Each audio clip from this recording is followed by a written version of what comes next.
Day. It's been packed for players like Alex Eala, Joao Fonseca, seeing the Filipino fans, the Brazilian fans. 137 in the world, and after this past week in Dubai, she's ranked 31. Stop whatever you're doing, because what happened at Hard Rock Stadium in Miami this week was not supposed to be possible.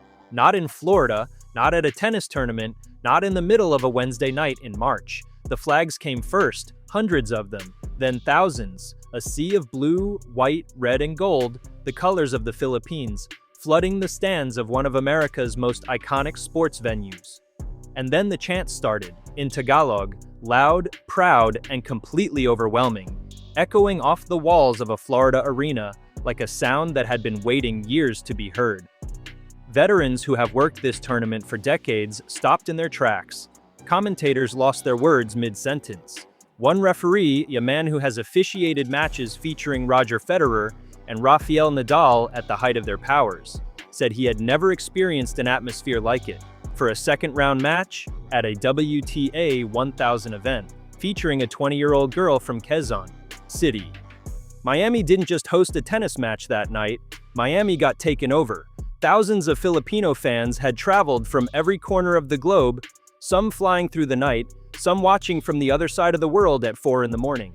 All for one reason, all for one person, Alex Eala, and she didn't disappoint. She dropped the first set. She blew 4 set points. She got into a heated argument with the chair umpire that had the whole stadium holding its breath. And then, with those thousands of voices behind her like a force of nature, she dug deeper than deep, dominated the final 2 sets, and walked off that court to a standing ovation so loud it felt like the roof was coming off. I do my best. I do what I can, and just if I see an opening. Well, she's being told X, Y, and Z, and I don't think much get out of there. So young, and she's just coming through. So, and obviously the first couple rounds, the schedule is so packed. The tennis world watched, and the tennis world couldn't believe what it was seeing.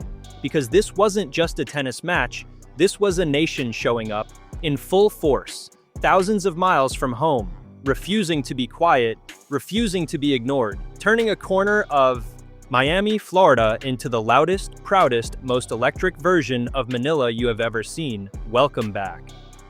Today we are telling the full story of the night that stunned the tennis world, and why Alex Eala isn't just a player rising up the rankings.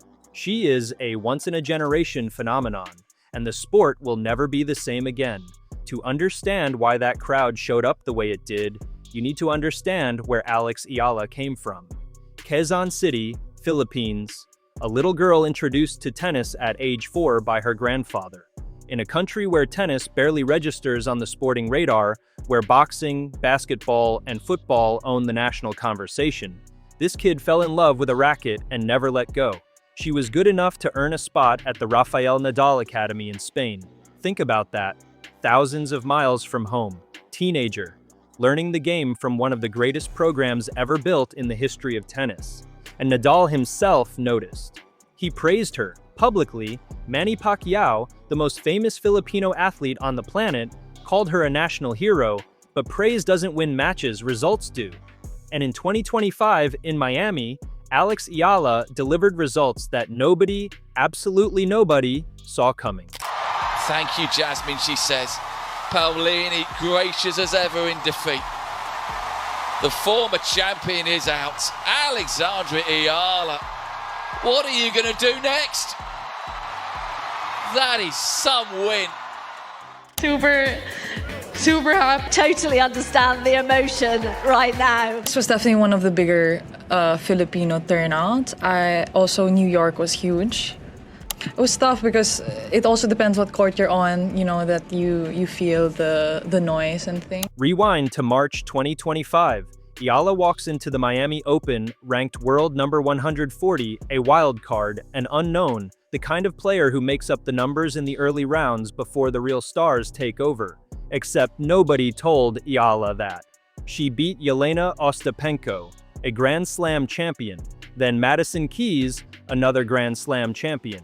Then, in the quarterfinals, she walked onto the court against Iga Swiatek, the world number 3. One of the most dominant players in women's tennis for the last 4 years. Eala beat her 6-2, 7-5. Swiatek was so stunned afterwards she admitted she didn't know Eala was going to play that flat, that aggressive, that fearless. She hit 32 unforced errors. Eala hit 12. It wasn't a fluke, it was a masterclass from a teenager the world didn't yet know existed. She reached the semifinals, lost to Jessica Pegula, but by that point it didn't matter. The damage, the beautiful, historic, sport-changing damage, was already done. Alex Eala was on the map, and the Philippines had found its new national hero. Here's the part of this story that separates Eala from every other rising star in tennis right now. It's not the ranking, it's not the results, it's the people. Wherever Alex Eala plays, the Filipino diaspora shows up, and they show up like no fan base in tennis has shown up in a very long time. At the Australian Open this year, Filipino fans formed lines outside the stadium hours before her match even began. Hours, in the early morning, just to get a good seat for their girl. At the Dubai Tennis Championship, her presence alone caused a 48% increase in ticket sales compared to the previous year. One veteran referee who has seen it all, Federer at a Wimbledon, Nadal at Roland Garros, the greatest atmospheres the sport has ever produced, said the energy Eala generates is right up there with all of it. Think about that for a second. A 20-year-old, not yet a Grand Slam champion, and she's generating Federer-level atmospheres. Why? Because she's not just a tennis player to these people. She is them. She is every Filipino kid who was told their country doesn't produce tennis champions. She is every immigrant sitting in a foreign city wondering if someone from back home is going to make it on the world stage. She speaks to them, literally in Tagalog, from the middle of WTA courts, and they lose their minds every single time.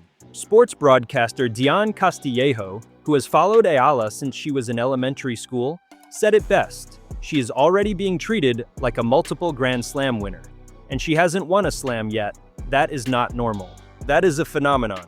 Star Alex Eala takes center stage at the BNP Paribas Tennis Paradise in Indian Wells, and of course, Filipino fans turn out in full force to cheer her on. Of course, I'm very grateful for all the support that's been coming my way, and it's really heartwarming to see that they really they make the effort and they take the time to come out and to support, and it makes the experience for the player totally different. Now let's talk about what actually happened on court in Miami this week, because the crowd story is incredible, but Eala gave them plenty to scream about.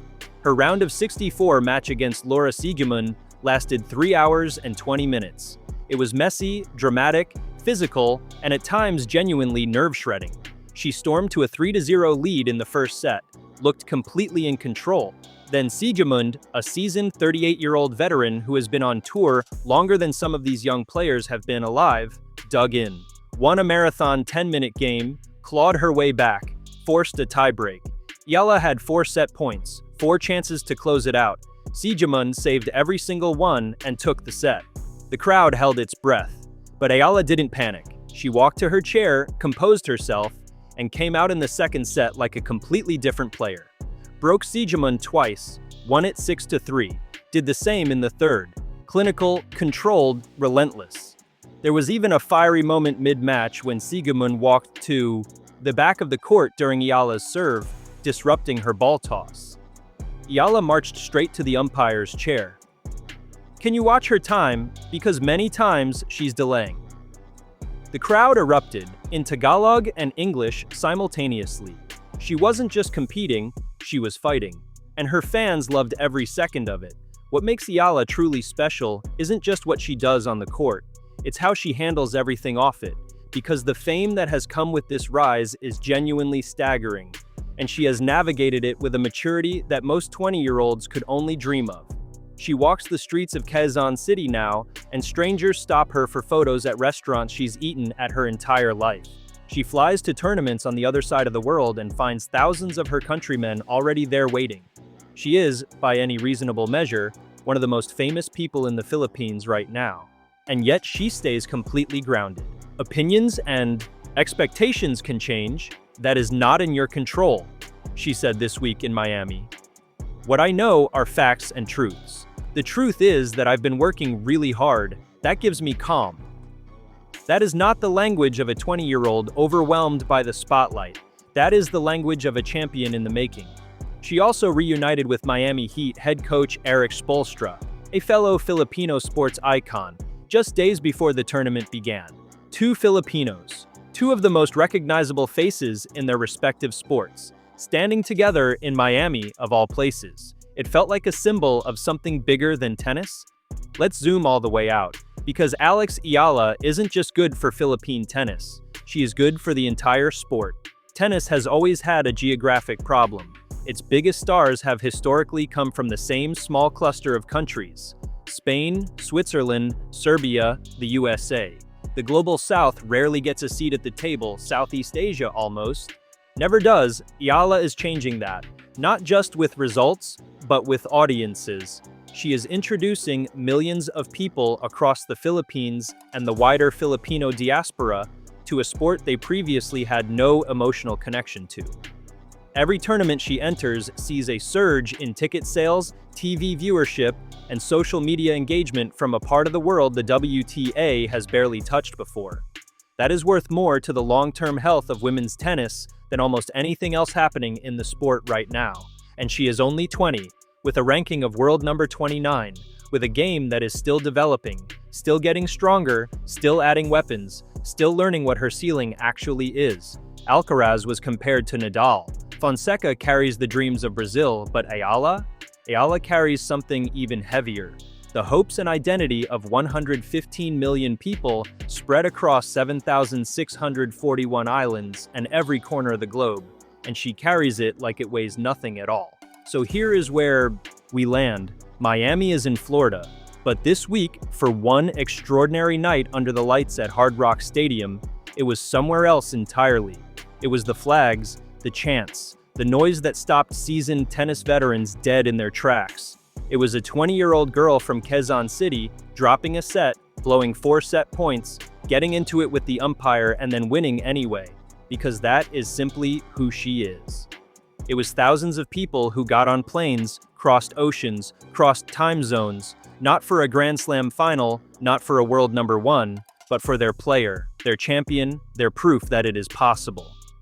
Eala didn't just win a tennis match in Miami this week, she gave an entire nation a reason to stay up until 4 in the morning. And as long as she keeps doing that, keep fighting, keep winning, keep talking to those fans in Tagalog from the middle of a packed WTA court, the tennis world had better get used to this feeling. Because Manila is coming. To every city, on every continent, and it is only getting louder. If you felt that, smash the like button and let us know in the comments. Where are all our Filipino tennis fans watching from right now? Drop your city below. Let's see how far this community reaches. Subscribe for more, and we'll see you in the next one.